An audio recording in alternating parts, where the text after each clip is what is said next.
What if the safest way to survive a dogfight was to do the one thing every manual warned you never to try? What if the move labeled suicidal was actually the only reason some pilots made it home alive in the skies over Europe at a moment when the German Air Force believed it had perfected aerial dominance? One pilot made a decision so reckless on paper that it bordered on madness, and yet, within minutes, that decision would send shockwaves through the Luftwaffe, rewriting expectations about fear, aggression, and survival in air combat at that stage of the war. Everything about aerial fighting followed rigid logic. Altitude was life. Speed was protection. Discipline meant obedience to doctrine. Allied pilots were trained to avoid direct confrontation whenever possible, to disengage when threatened, to conserve energy and ammunition, and above all, to never invite a head-on engagement. German fighters, especially the Bf-109, thrived on this predictability. Their pilots knew how. Allied formations reacted, how long it took them to turn, when they would break, and when fear would override aggression. The sky had become a chessboard, and the Germans believed they had already solved the game. But combat is never just physics and tactics. It is psychology under pressure, fatigue, frustration, and the quiet accumulation of losses change how men think. Mission after mission, Allied crews watched the same patterns repeat. Interceptors forming above them, precision attacks from blind angles, fighters dictating tempo. Survival depended on reacting fast enough, but reaction alone was no longer enough. The enemy was always one step ahead, anticipating every evasive move before it even happened. That is where the break occurred, not in a command room or a design bureau, but in the cockpit of a pilot who realized something unsettling. Every defensive rule assumed the enemy controlled the initiative. Every survival tactic depended on responding to German moves rather than shaping them. And in that realization came a dangerous question. What happens if you take the initiative away? What happens if you attack first? Not with superior firepower, but with audacity. The tactic that followed violated nearly every principle of conventional air combat. It exposed the aircraft. It compressed distances. It eliminated margins of error. It forced a confrontation at the worst possible moment. 2 instructors. It looked like panic. 2 commanders. It looked irresponsible. 2 anyone reading the manual. It looked like suicide. But in the air, manuals did not bleed. Pilots did. The moment this tactic was executed, something unexpected happened. German pilots hesitated for the first time. They were no longer dictating the fight. Their timing broke down. Their formations fragmented. Radio calls overlapped with confusion. What should have been a clean interception turned into chaos, not because of superior numbers or technology, but because their enemy had behaved in a way they did not believe was possible. Fear works both ways. German pilots were trained to exploit hesitation, not to encounter it in themselves. This single maneuver forced them to react instead of calculate. And reaction, even for the best trained forces in the world, is where mistakes begin. In those few seconds, the balance of power shifted, not permanently, but decisively enough to change the outcome of that encounter. What made this moment truly dangerous was not the risk of failure, but the precedent it set. If this tactic worked once, it challenged everything both sides believed about aerial dominance. It suggested that aggression, when applied with precision and timing, could be safer than retreat. That controlled recklessness could outperform discipline when discipline became predictable. This was not bravery in the romantic sense. It was desperation sharpened into strategy, a calculated gamble taken by someone who understood that following the rules guaranteed defeat, while breaking them offered at least a chance to survive. And once that line was crossed, there was no going back, because every pilot who witnessed what happened next would carry the same question into their next mission. If this moment made you rethink everything you believed about air combat, pause for a second and really sit with that feeling, because understanding why this tactic worked is more important than simply knowing that it did. Wars are not decided only by machines or numbers,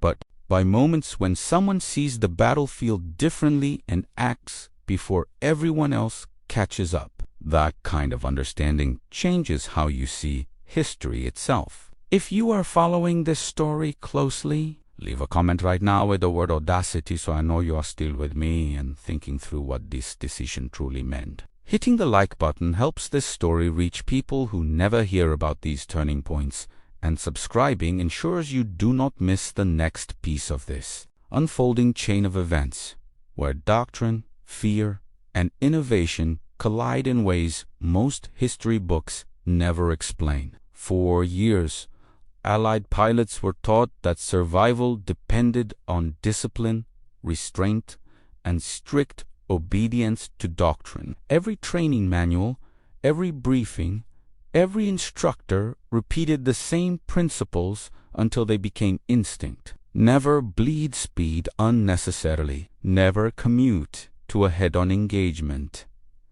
unless absolutely forced. Never close distance when separation keeps you alive. And above all, never abandon formation discipline for individual aggression. These rules were not suggestions. They were drilled into pilots as absolute truths, written in the blood of those who had made mistakes before them. From the ground, these doctrines made perfect sense. Air combat was framed as a mathematical problem. Energy states, turn radii, climb rates, ammunition, conservation. The aircraft with better numbers should win, provided the pilot followed procedure. Die Luftwaffe understood this deeply. German pilots were trained to exploit predictable reactions to draw enemies into defensive loops, to pressure formations until someone broke, then kill the isolated aircraft with surgical precision. Against disciplined opponents, predictability was power. This is why the tactic that emerged was immediately labeled suicidal. It did not preserve energy. It did not conserve ammunition. It intentionally collapsed distance at the worst possible moment. It forced engagements at ranges where milliseconds mattered and where a single error meant instant death. Instructors warned that such behavior would lead to mid-air collisions, catastrophic structural failure, or being torn apart by concentrated fire. On paper, they were right. But paper does not account for exhaustion. It does not account for fear building over repeated missions. It does not account for pilots who had watched friends die by following the rules perfectly. Over time, doctrine had become a cage. German pilots knew exactly how Allied fighters would respond to pressure. They knew when they would turn away, when they would disengage, when they would climb. The sky had become a rehearsed performance, and the Germans were always one step ahead. The so-called suicidal tactic shattered that rhythm. It attacked the very assumption that Allied pilots would always react defensively. Instead of waiting to be engaged, this maneuver seized the initiative at the moment German pilots least expected: resistance. It forced them to abandon clean attack runs and respond instantly to an unpredictable threat. And that single shift created hesitation. Hesitation is deadly in air combat. German pilots were trained to calculate, to time their attacks precisely, to exploit known weaknesses. When that timing was disrupted, even briefly, formations lost cohesion. Wingmen drifted out of position. Radio calls overlapped. Split-second decisions replaced rehearsed maneuvers. The advantage the Luftwaffe relied on was not just superior experience, but control of tempo. This tactic stole that control. What made it especially controversial was that it appeared to reward behavior instructors had spent years trying to eliminate: aggression without permission, initiative without orders, risk taken by individuals rather than sanctioned by command. To leadership, this was dangerous, not just tactically, but culturally. Armies depend on discipline. Encouraging pilots to break doctrine risked chaos if misunderstood or poorly executed. Yet the battlefield kept delivering the same lesson. When everyone follows the same rules, the enemy learns those rules too. Doctrine that once protected pilots had become a liability. The suicidal label stuck, not because the tactic failed, but because it succeeded for the wrong reasons. It worked by breaking expectations, not by following equations. This created an uncomfortable truth. The manuals were not wrong, but they were incomplete. They assumed rationale. Opponents operating within known boundaries, but war punishes predictability more than recklessness. The pilots who dared to use this maneuver were not reckless in the way commanders feared. They were calculated. They understood that continuing to fight the same way guaranteed defeat, while controlled aggression introduced uncertainty back into the battle. That uncertainty was enough to level the field, if only briefly. And in air combat, brief advantages are often all that matter.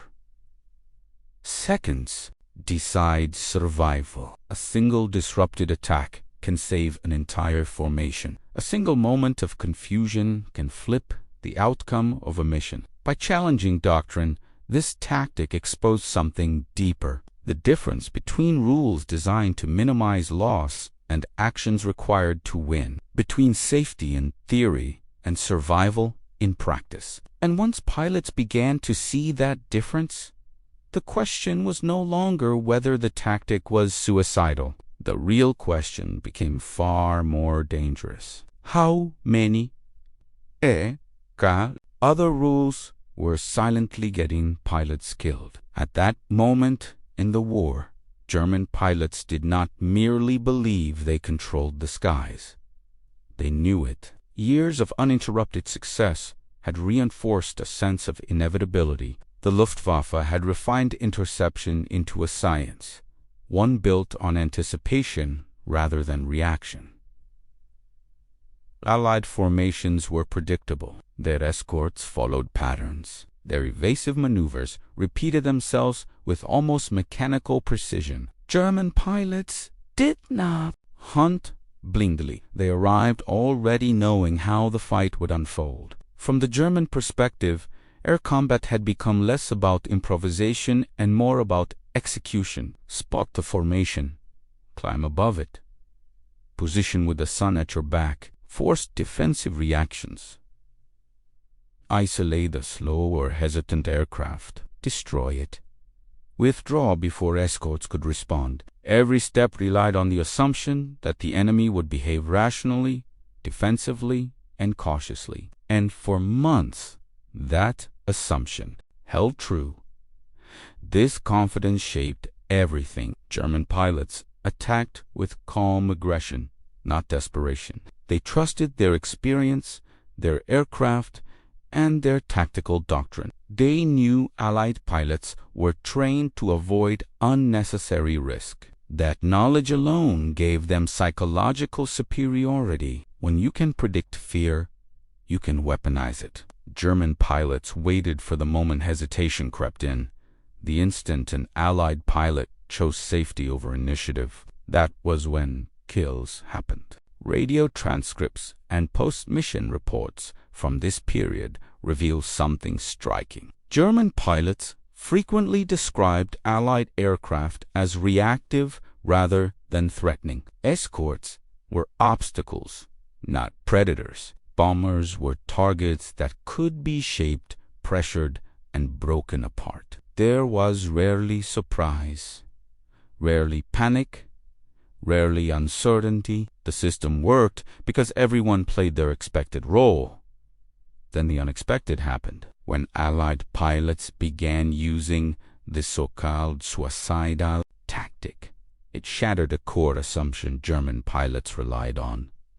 The sky no longer behaved according to familiar rules. Instead of defensive maneuvers, German pilots encountered sudden aggression. Instead of controlled spacing, distance collapsed rapidly. Instead of clean attack windows, they found themselves reacting to threats they had not planned for. This did not immediately register as a tactical failure. At first, it felt like confusion, a mistake, an anomaly. German pilots assumed the Allied pilot had panicked or misjudged the situation. But when it happened again, and then again, the pattern became undeniable. The enemy was no longer waiting to be attacked. This shift forced German pilots into a psychological bind. Their training emphasized timing and positioning, not chaos. They were prepared to exploit predictability, not confront recklessness. Every fraction of a second they spent recalculating was a fraction of a second they were vulnerable. Formation, integrity suffered. Wingmen hesitated, unsure whether to cover their leader or evade the unexpected threat. Communication broke down under pressure. Even the best pilots in the world rely on mental shortcuts during combat, recognition patterns, expected behaviors. When those patterns disappear, hesitation fills the gap, and hesitation is lethal. In these moments, German pilots were not outgunned or they were outmaneuvered psychologically. What made this especially damaging was that German confidence had been built on repetition. Success had reinforced belief.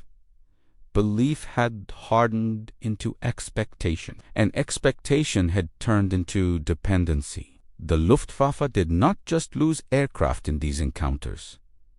It lost certainty. Once pilots began questioning what the enemy might do next, the entire interception model weakened.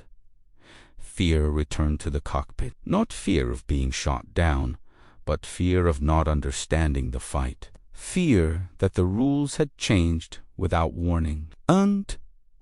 War. Uncertainty spreads faster than any weapon. Pilots talked, stories circulated, reports mentioned strange encounters, unpredictable maneuvers, sudden reversals. The sky was no longer familiar territory. The most dangerous realization for German pilots was not that the tactic existed, but that it worked precisely because it defied logic. It exploited a blind spot created by overconfidence, the belief that the enemy would always choose survival over initiative had become a liability, and whence that belief cracked, control of the air was no longer guaranteed. The first real use of this tactic did not happen during a carefully planned experiment or a controlled test. It happened in combat, under pressure, with no margin for correction. There was no rehearsal,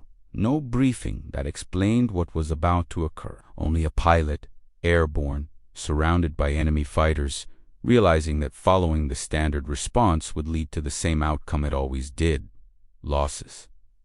Another aircraft gone. Another crew that would not return. The moment unfolded quickly. German fighters approached exactly as expected, descending from altitude, positioning themselves to control the engagement. Allied pilots prepared to react, fingers tightening on controls, minds running through procedures they had memorized countless times. Everyone involved believed they knew how the next seconds would play out. That was the trap. Instead of breaking away or attempting to preserve distance, the pilot committed fully. He closed the gap aggressively, collapsing space at a rate that made traditional calculations useless. Speeds converged. Angles tightened. What should have been a clean interception suddenly became a compressed, unstable fight where timing mattered more than doctrine. German pilots were caught mid-execution. Their attack profiles assumed compliance from the enemy. They expected evasion, not confrontation. The sudden reversal forced them to make instant decisions without preparation. Some attempted to continue their planned maneuver, only to realize too late that their firing window no longer existed. Others tried to disengage, but the distance was already gone. There was no clean exit. This was the critical second where everything changed.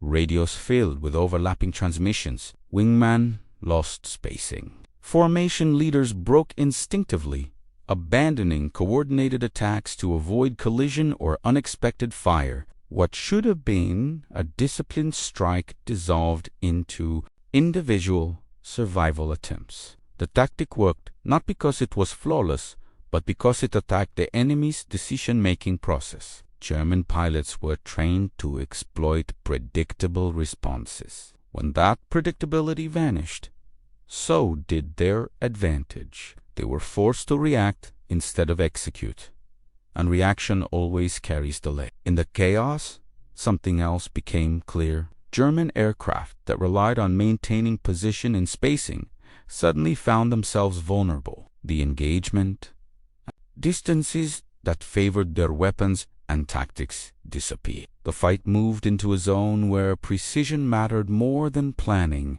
and hesitation was punished immediately. This was not a prolonged battle. It did not need to be. The damage was done in seconds. One disrupted formation forced another to break. A single failed attack run caused others to abort. Momentum shifted rapidly, not because the Allies destroyed every enemy aircraft, but because they destroyed the structure of the engagement itself. From the ground, the results looked confusing. Reports did not initially show overwhelming enemy losses. What they showed was something far more significant. German attacks failed to materialize as planned. Interceptions lost effectiveness. Missions that should have resulted in heavy Allied casualties did not. Crews returned shaken but alive. German after-action reports reflected this confusion. Pilots described unexpected aggression, abnormal engagement distances, and encounters that felt disorganized and dangerous. Some blamed individual mistakes. Others suspected new tactics. None fully understood what had happened yet. They only knew that something had gone wrong. For the Allied pilots who witnessed it, their realization came fast. The tactic did not eliminate risk. It concentrated it, but by doing so, it shifted control away from the enemy. The engagement no longer followed German expectations. That alone was enough to change outcomes. The most unsettling part was how quickly it worked. No gradual adaptation. No slow learning curve. One decision, one execution, and the entire dynamic of the fight shifted. It proved that the battle had never been as one-sided as it appeared. It had only been constrained by assumptions. And once those assumptions were broken, there was no guarantee they could ever be restored. The shock did not stay confined to the sky. It traveled straight into German radio channels, operations rooms, and post-mission where experienced pilots struggled to explain what they had just faced. Luftwaffe communication had always been one of its strengths. Clear call-outs, disciplined brevity, and rehearsed terminology allowed formations to operate like precision machines.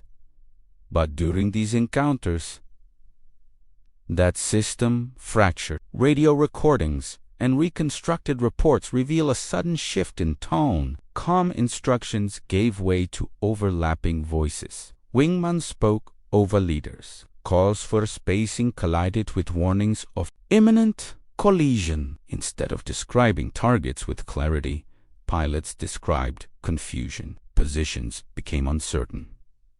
Distances collapsed faster than expected. The language of control was replaced by the language of survival. This mattered more than any single aircraft loss. Air combat depends on shared perception. When pilots see the same picture, they act as one. When that picture breaks, formations dissolve into individuals. The suicidal tactic did not just disrupt maneuvers, it disrupted understanding. German pilots no longer trusted that their wingmen were seeing the same threat they were. That hesitation created micro-delays, and micro-delays in air combat are fatal. At first, commanders assumed the problem was isolated. Perhaps a few Allied pilots had panicked. Perhaps fatigue or weather played a role. But the pattern repeated. Different squadrons, different sectors. Same reports. Unexpected aggression. Collapsed distances. Attacks aborted. Pilots returning with shaken confidence rather than clear victories. Then came the first emotional cracks. Veteran pilots, men who had survived dozens of engagements, began describing fights as uncomfortable, dangerous in new ways. Not because the enemy had better aircraft, but because the enemy was no longer predictable. That unpredictability forced German pilots to expend mental energy recalculating situations they once solved automatically. This created a cascade effect. Pilots began spacing wider than Doctrine recommended, trying to protect themselves from sudden confrontations. Wider spacing reduced mutual support. Reduced support increased vulnerability. Leaders hesitated before committing to attacks, waiting for cleaner setups that never appeared. Escorts gained precious seconds. Bombers stayed intact longer. The cost was not immediate destruction, but erosion of confidence. Here is the first narrative twist that few expect. The German Air Force did not initially fear the tactic itself. They feared the loss of certainty. For years, Luftwaffe training emphasized mastery through repetition. When repetition failed, pilots had no mental fallback. There was no manual for chaos. This fear manifested subtly. Pilots began reporting higher stress levels after missions, not from losses, but from near misses, close passages, sudden reversals, engagements that ended without resolution. Psychologically, unresolved danger is worse than defeat. Defeat ends tension. Uncertainty prolongs it. Commanders attempted to restore order by reinforcing discipline. Briefings emphasized maintaining attack profiles. Pilots were reminded not to be baited, not to chase, not to react emotionally. But these instructions clashed with lived experience. Pilots knew that hesitation now meant exposure, that waiting could be more dangerous than committing. The second twist emerged here. German pilots began adjusting independently. Some became more aggressive, trying to overwhelm the tactic with speed and firepower. Others became more cautious, breaking off earlier than before. Neither approach worked consistently. Aggression increased losses. Caution reduced effectiveness. The unified doctrine fractured into personal survival strategies. Once doctrine fragments, an air force loses more than aircraft. It loses cohesion. The radio chaos was not noise. It was evidence of a deeper breakdown. A force trained to dominate through predictability was being forced to adapt in real time against an enemy who had embraced risk as a weapon, and the most unsettling realization had not yet fully formed. If this tactic could break German confidence with no new aircraft, no new weapons, and no technological leap, then the threat was not temporary. It was systemic. Because you can shoot down an aircraft. But how do you shoot down an idea that turns fear into momentum? What followed was not a dramatic collapse in a single engagement, but something far more dangerous for the German Air Force. A domino effect that spread across entire operations. One disrupted attack did not simply end that fight. It altered the timing of everything that came next. Air combat, especially at scale, depends on sequencing. When that sequence breaks, the consequences multiply. German interceptions were designed like clockwork. Fighters attacked in waves, each group timed to exploit the damage and confusion created by the one before it. The first pass forced bombers and escorts into defensive reactions. The second wave exploited those reactions. The third finished what remained. It was efficient, rehearsed, and devastating when executed properly. The suicidal tactics shattered the very first link in that chain. When the initial attack failed to develop as planned, everything downstream unraveled. Fighters arriving moments later found formations still intact. Escorts were not scattered. Bombers were not bleeding speed or altitude the way intelligence models predicted. Pilots arriving late to the fight suddenly faced an enemy that was still organized and ready. Their advantage was gone before they even fired a shot. This is where the dominoes truly began to fall. German fighters forced to abort their first attack runs did not simply reset. Fuel was burned. Altitude was lost. Positioning deteriorated. Pilots returning to regroup were now vulnerable to Allied escorts who had not been pulled out of position. What should have been a clean rotation became a scramble to survive. Every aborted attack created gaps in coverage. Those gaps exposed other fighters. Exposed fighters forced leaders to divert resources to protect them.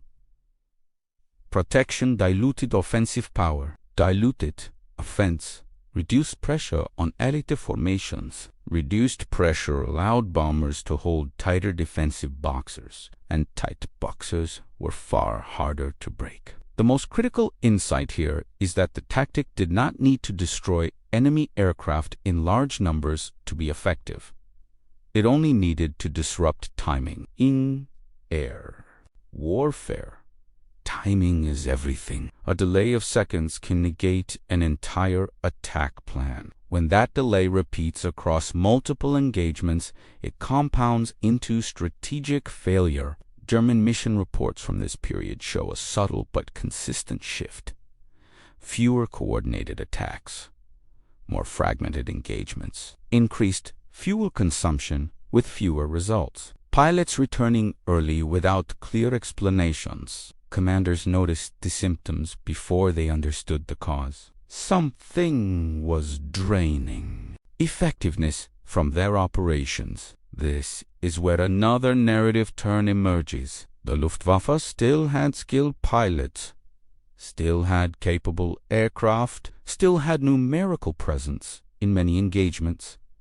But effectiveness is not additive, it is multiplicative. Break one element of coordination and the entire system underperforms.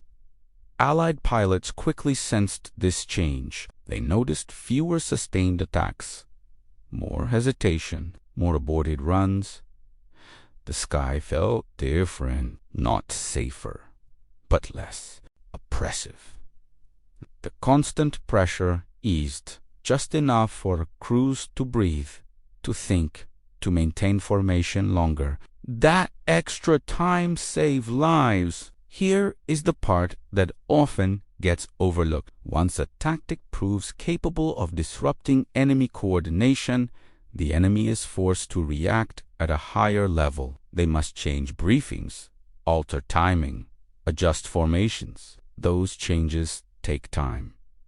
Time during which the tactic continues to work. German commanders attempted to compensate by launching larger groups simultaneously, hoping to overwhelm unpredictability with mass. But mass without coordination only magnified chaos. More aircraft meant more radios, more overlapping calls, more confusion when something went wrong. The domino effect accelerated. Every failed interception had consequences beyond that mission.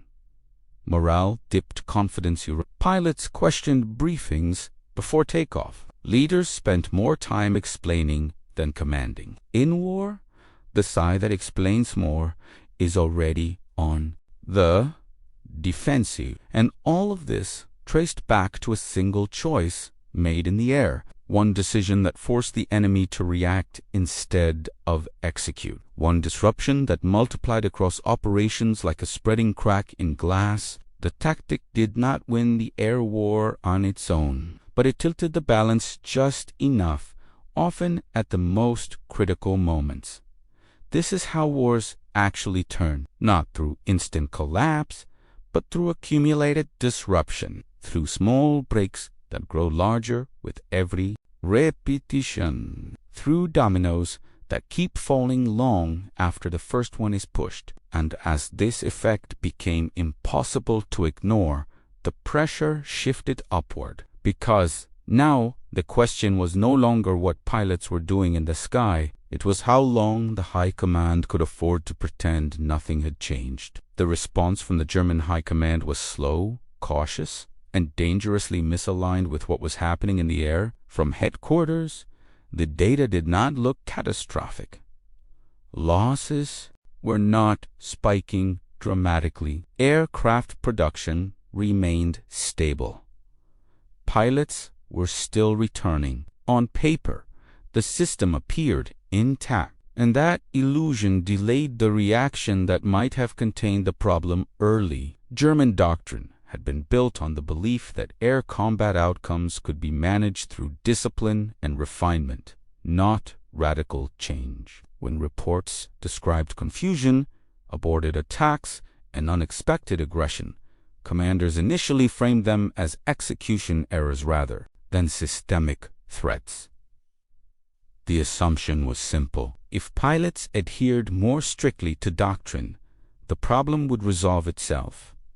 So orders went out emphasizing control, maintain attack profiles, avoid being baited into close engagements, preserve spacing, trust the plan. These instructions made sense to officers removed from the cockpit, but to the pilots actually facing the tactic, they felt disconnected from reality. The enemy was no longer playing by predictable rules. Repeating the same responses only increased vulnerability. This disconnect created a widening gap between command intent and combat experience. Pilots began quietly adjusting on their own. Some ignored briefings mid-fight. Others hesitated just enough to survive, even if it meant failing the mission. That erosion of obedience was subtle but corrosive. When trust between pilots and doctrine breaks, control becomes theoretical. German analysts eventually recognized that something more fundamental was happening. Allied pilots were no longer waiting to be engaged. They were forcing decisions. That meant German interception timelines were no longer reliable. Fuel planning became less precise. Escorts arrived too early or too late. Fighters exhausted energy reserves before reaching optimal attack positions. Attempts were made to counter this with revised formations and more aggressive initial passes. But these adjustments treated the symptom, not the cause. The real issue was psychological. German pilots were being forced into reactive states where instinct replaced calculation. Training could not compensate for surprise when surprise became routine. Here's the critical insight the High Command struggled to accept. This was not a tactic that could be neutralized with a single countermeasure. It was adaptive by nature. It thrived on uncertainty. The more the Luftwaffe tried to impose order, the more the tactic exploited rigidity. Every attempted fix added complexity, and complexity under pressure creates failure points. The delay in response costs more than aircraft. It costs initiative. By the time formal discussions acknowledged the shift, Allied pilots had already internalized the advantage. They had learned when to apply aggression and when to disengage. The tactic was no longer an anomaly. It was becoming instinct. This is where history often simplifies the story. But the reality was messier. There was no single order that changed everything. No dramatic announcement, just a slow realization that the enemy had changed the rules of engagement without asking permission. And the longer command resisted that truth, the deeper the problem became. What happened next was something no regulation could prevent and no command could fully control. The tactic began spreading, not because it was officially approved, but because pilots talked. Combat stories traveled faster than orders. A single encounter would be retold in briefing rooms, mess halls, and quiet conversations. Before takeoff, pilots compared notes. What worked, what failed, who made it back, and who did not. And slowly, a pattern became impossible to ignore. The pilots who survived were not always the ones who followed Doctrine perfectly. They were often the ones who adapted in the moment, those who recognized when predictability had become a liability, those who sensed when aggression could disrupt the enemy's timing. These lessons did not come from manuals. They came from watching enemy aircraft hesitate, break formation, or abort attacks when confronted with unexpected resistance. This is how innovation truly entered the system, not through command channels, but through experience. Pilots began experimenting cautiously, not reckless charges, but selective moments of controlled aggression, a sudden closure to force a reaction, a brief reversal to collapse distance, a calculated risk taken when the alternative was certain exposure. Each success reinforced the idea that the tactic was not madness. It was misunderstood. At first, this spread unevenly. Veteran pilots adopted it sooner, trusting their judgment over rigid rules. Newer pilots hesitated, still bound tightly to training. But as survival rates quietly improved among those willing to adapt, the cultural gravity shifted. What had once been whispered as dangerous began to be discussed openly as situationally effective. The transformation was subtle but profound. The tactic was no longer framed as breaking rules. It was reframed as knowing when rules no longer applied. That distinction mattered. It allowed pilots to reconcile discipline with initiative, to see aggression not as defiance, but as an extension of tactical awareness. Commanders could not ignore the results forever. After-action reports began referencing unexpected successes without fully explaining why. Engagements that should have resulted in losses did not. Escort formations held longer. Bombers returned with fewer casualties. Patterns emerged that could not be dismissed as coincidence. Eventually, instructors began adjusting their language, not officially rewriting Doctrine, but adding nuance, situational flexibility, decision-making under pressure, the importance of disrupting enemy expectations. These concepts crept into training quietly, often framed as judgment rather than technique. The suicidal label faded, replaced by something more uncomfortable for traditional thinking: acceptance. The tactic did not become universal. It was never meant to be. Used incorrectly, it was still deadly, but used with timing and awareness, it gave pilots something Doctrine alone could not provide: agency, the ability to shape the fight instead of enduring it. This was the real shift. Innovation born from necessity had crossed the line into practice. What began as a desperate choice had become a tool, and once a tool exists, It changes how future battles are fought. But that change carried a cost, because when a tactic relies on human judgment rather than fixed rules, it demands more from those who use it. More awareness, more restraint, more psychological endurance. And not everyone was prepared for that burden. What rarely gets discussed when tactics evolve is the hidden costs paid by the people forced to execute them. The suicidal tactic did not just change how pilots fought. It changed how they felt before every mission. Aggression may have improved survival in certain moments, but it also demanded a psychological shift that many were never trained for. Traditional doctrine offered comfort. Follow the rules. Trust the formation. React when required. Responsibility was distributed. Failure could be explained. When pilots began choosing when to break those rules, the burden became personal. Every aggressive decision carried weight. Every misjudgment felt self-inflicted. Survival was no longer just about skill. It was about timing, instinct, and the ability to live with uncertainty. Pilots who adopted the tactic described a strange duality. In combat, the maneuver felt empowering. It returned control to the cockpit. It disrupted the enemy and reduced the feeling of being hunted. But once back on the ground, doubt crept in.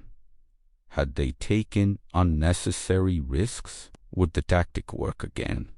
Or had they simply been lucky? The line between calculated aggression and fatal overconfidence was thin, and every mission tested it. There was also a physical cost. Closing distance at high speed meant higher G, tighter margins, and more violent maneuvers. Fatigue accumulated faster. Pilots reported headaches, blurred vision, and longer recovery times between missions. The body was paying for the mind's decision to fight differently. More importantly, the tactic changed how pilots viewed death. Losses no longer felt inevitable or abstract. When a pilot was shot down after attempting the maneuver, the question was not whether the enemy was stronger, but whether the choice had been wrong. Survivors carried that question with them. Success brought confidence. Failure brought guilt. Both were heavy. German pilots experienced a parallel burden. The loss of predictability meant constant alertness. Every engagement demanded recalculation. Stress levels rose. Veteran pilots who once flew with calm precision now returned shaken.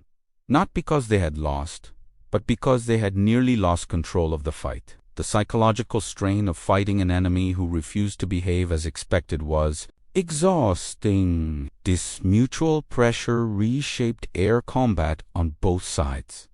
Engagements became shorter but more intense. Decisions compressed in 2 seconds. There was less room for error and less time to recover mentally. The skies grew more dangerous, not because weapons improved, but because certainty disappeared. And yet, despite the cost, the tactic endured. Not because it was easy, but because it addressed the reality everyone in the air understood. Predictability was deadly. Comfort was an illusion. Survival belonged to those who could adapt under pressure, even when adaptation came at a personal price. By this stage, the tactic was no longer shocking. It was accepted as part of the evolving language of air combat, but its consequences were still unfolding. What began as a way to survive individual engagements was quietly reshaping how entire air forces thought about initiative, risk, and control. And that raised a final, unavoidable question. If this single decision could change the psychology of combat so profoundly, what would its legacy look like once the war moved on? The true legacy of this tactic did not end when the engines cooled or when the war moved on to new fronts. Its impact lived on in how air combat was understood, taught, and quietly redefined. What began as an act of desperation exposed a fundamental truth that militaries would wrestle with long after the conflict ended. Wars are not won by doctrine alone. They are won by the ability to recognize when doctrine has become outdated. After the war, official history struggled to categorize what had happened. The tactic was difficult to formalize. It did not fit neatly into training manuals or checklists. It relied on judgment, timing, and an instinctive reading of the enemy. Those qualities were hard to standardize, and institutions prefer what can be measured and controlled. So instead of being celebrated openly, the lesson was absorbed quietly. Training programs began emphasizing initiative alongside discipline. Instructors talked more about disrupting enemy expectations, about understanding psychology as much as physics. Pilots were encouraged to think in terms of decision cycles, not just maneuvers. The idea was no longer to simply react faster, but to force the enemy into reacting first. That shift traced directly back to moments when aggression rewrote the rules in midair. Later conflicts would echo this pattern. Different aircraft, different technologies, same principle. The side that controlled tempo, that introduced uncertainty, gained an edge even when evenly matched. The suicidal tactic had proven that dominance was not always about superior machines, but about seizing mental control of the fight. This realization extended beyond aviation. Military thinkers applied the lesson to ground combat, naval engagements, and even strategic planning. Predictability became a weakness to be guarded against. Flexibility became a form of protection. Risk, once something to be minimized at all costs, was reframed as a tool to be used deliberately. Yet the most important legacy belonged to the individuals who flew those missions. They carried the knowledge that survival sometimes required stepping beyond comfort, and training that the line between courage and recklessness was not drawn by manuals but by awareness. That fear could be managed not by avoidance but by controlled confrontation. History often simplifies war into victories and defeats into aircraft, lost and targets destroyed. But beneath those outcomes are moments where someone chooses to act differently, where survival depends on seeing what others cannot. This tactic mattered not because it was dramatic, but because it revealed how fragile dominance really is when it relies on expectation. The German Air Force did not lose control of the skies overnight. It lost it piece by piece, each time an enemy refused to behave as predicted. Each time hesitation crept in, each time certainty dissolved. That is how power shifts in war. Quietly, incrementally, through decisions that feel small in the moment but ripple outward over time. And that is the enduring lesson. Innovation in war does not always arrive with new weapons or grand announcements. Sometimes it arrives as a single choice, made in seconds, by someone who understands that doing the safe thing guarantees failure, while doing the dangerous thing offers a chance. If you stayed until the very end of this story, it means you understand something most people never see about war, power, and survival. Moments like this are not just history. They are lessons about decision-making under pressure, about how predictable thinking gets people killed, and how unexpected choices reshape entire conflicts. If this video gave you a new perspective, subscribe to the channel now so you do not miss the next story appearing on your screen. These are the moments history books usually skip, but they are the ones that truly change outcomes. Leave a comment with the phrase "Control the Sky" so I know you watched until the end and followed the full journey. Hit the like button if this story kept you engaged from start to finish, because every like helps push these forgotten stories to people who've never heard them before. And when this video ends, click on the next one on your screen. The next story connects directly to this one, revealing another decision that looked insane in the moment, but rewrote the rules of warfare forever.